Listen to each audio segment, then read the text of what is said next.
So in this Zumper tutorial video, I'll be showing you guys how to find rentals with utilities included here on Zumper. So once Zumper's opened up, go to the location tab and select your location.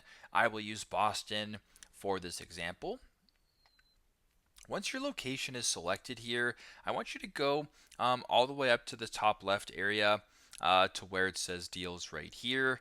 And where it says utilities included right here, so if you're only going to be looking for listings that offer full utilities or some utilities included, make sure that this area is selected or this box is selected and then press on view results. Now, what you're going to be seeing is a variety of different listings for rent that offer utilities included with the listings. So you can explore that for yourself. But very simple, very straightforward. This is how to find rentals with utilities included on Zumper. Thanks again for watching, and I hope this video helps.